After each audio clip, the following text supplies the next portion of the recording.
The Department of Homeland Security bashed a guest essay published Tuesday in the New York Times by a former Biden administration official about how to solve America's immigration issues.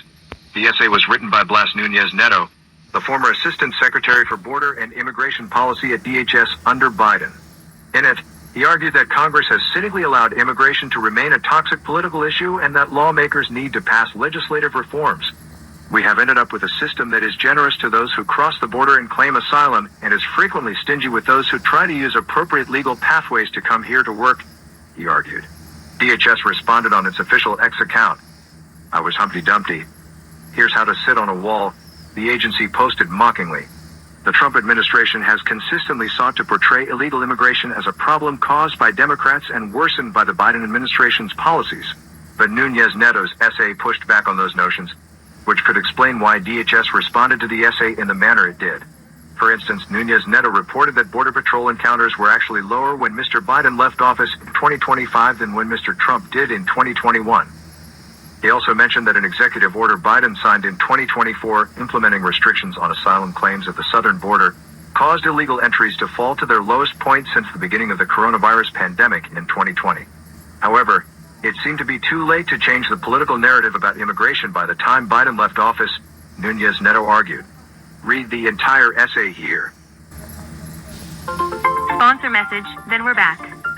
At Arizona State University, we're bringing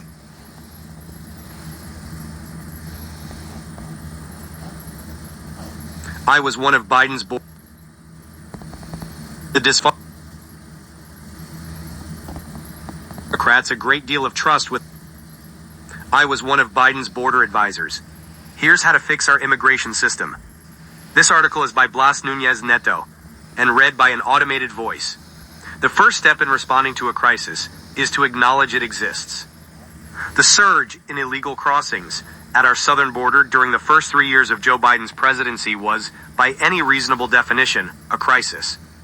The failure to acknowledge this reality and take timely action to try to resolve it cost Democrats a great deal of trust with American voters and contributed to President Trump's return to the White House. I had a front row view of all this in my role as the Assistant Secretary for Border and Immigration Policy at the Department of Homeland Security. I learned that the border crisis is, to a large extent, an asylum crisis. Our broken immigration laws have increasingly incentivized economic migrants to claim that they fear persecution in order to start a lengthy administrative process that allows them to remain in the United States and work. The political left typically refers to these immigrants as asylum seekers, because our laws allow them to make those claims. Many on the political right refer to them as criminals, because, they often say, crossing the border without documentation is a crime. The fact that both views have at least some merit shows the dysfunction in our immigration laws. Only Congress can fix those laws, and until its members, from both parties, take action, the challenges at our border will continue. Illegal entries at our southern border started increasing in the summer and fall of 2020 when Mr. Trump was still in office. It turned into a tidal wave in 2021, even as Mr. Biden swung the pendulum too far to the left early in his term, including by announcing a 100-day pause on most deportations. I was in Del Rio, Texas in September 2021 and saw the chaos that resulted when as many as 15,000 people amassed under the International Bridge. Among the issues that contributed to the surge were the global economic devastation caused by COVID-19, adverse court decisions that delayed the end of a pandemic-era health rule, a lack of resources to adequately secure the border, and the inability to deport people to countries like Venezuela.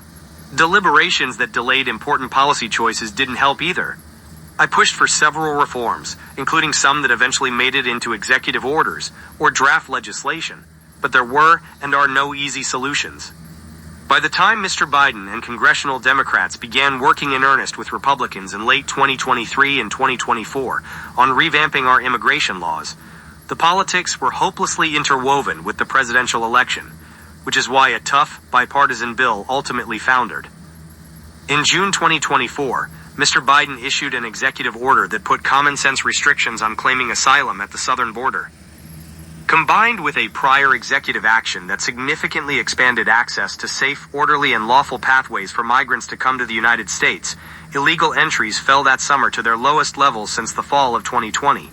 These actions allowed the Department of Homeland Security to deport more than 685,000 individuals in 2024, more than any prior fiscal year since 2010.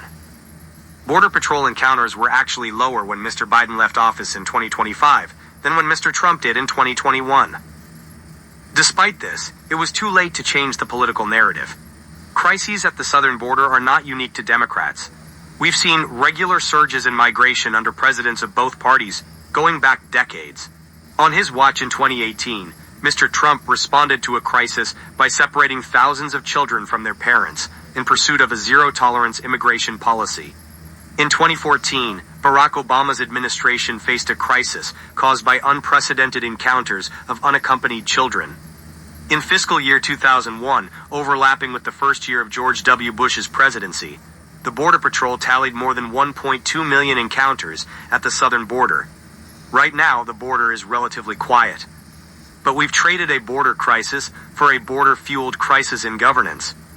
This includes the Trump administration's twisting the Alien Enemies Act to deny due process and send people that the administration asserts, without proof in some cases, are gang members to foreign prisons indefinitely, applying a foreign policy interests exception, meant to be used rarely, to revoke visas of people who say things the administration doesn't like, and attempting to end birthright citizenship.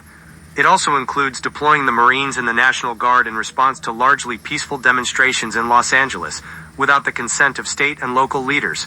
The relative quiet on our border has come at the significant cost of eroding our constitutional order. The short answer to the question of how we got here is that Congress has cynically allowed immigration to remain a toxic political issue. Our immigration laws last underwent major updates decades ago when, by far, most migrants encountered at the southern border were seasonal workers from Mexico, and few claimed asylum. We wound up with a complicated system of legal options to come here to work temporarily, and it included yearly caps on the number of many types of visas, which haven't changed significantly in decades and are woefully incapable of meeting today's labor demand.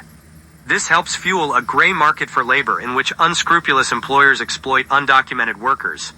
The tension between this demand for labor and Mr. Trump's desire to ramp up deportations appears to have led Immigration and Customs Enforcement to issue internal guidance directing agents to hold off on targeting hotels, restaurants, and farms, and then to rescind that guidance. In the absence of enough labor visas, many economic migrants have turned to our asylum system instead. This is because our asylum system is set up as a funnel. At the top, a very permissive standard is applied during a screening interview at the border, which before COVID allowed more than 80% of people to pass. But at the bottom, immigration judges apply a much stricter standard, which granted protection to fewer than 25% of asylum claimants before the pandemic began. It can take years to conclude asylum cases, and migrants are eligible for work authorization 6 months after filing claims. Even when people lose their cases, deporting them is challenging. It involves pulling people out of communities in ways that can quickly generate public backlash, as we are seeing all over the country today. As a result, our enforcement efforts have historically focused on removing undocumented immigrants who commit crimes, because it is much easier to take them into custody directly from jails and lockups, something the current administration is relearning as it struggles to meet its arbitrary removal quotas. We have ended up with a system that is generous to those who cross the border and claim asylum, and is frequently stingy with those who try to use appropriate legal pathways to come here to work. Democratic and Republican presidents have tried to manage migration by fiat, leading to court injunctions that arbitrarily tie the government's hands. Mr. Trump has railed against judges who have issued injunctions in cases challenging his executive actions, but he and his team cheered on the judges who issued injunctions against Mr. Biden. In June, the Supreme Court gave Mr. Trump a significant win by limiting the power of lower federal courts to issue nationwide injunctions. But the long-term solution here isn't more muscular executive actions. It is for Congress to do its job. The bipartisan bill unveiled last year by Senators James Lankford, Chris Murphy, and Kyrsten Sinema would have been a good start. It would have streamlined the asylum process at the border, provided an emergency authority to shut the border down during surges, and added thousands of personnel, including administrative judges.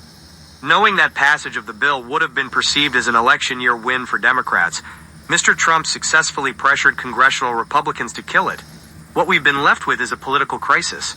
Some immigrant advocates argue that the United States has an open-ended obligation to protect people fleeing dangerous countries, and that even reasonable enforcement measures, such as expedited removal, are cruel and ineffective.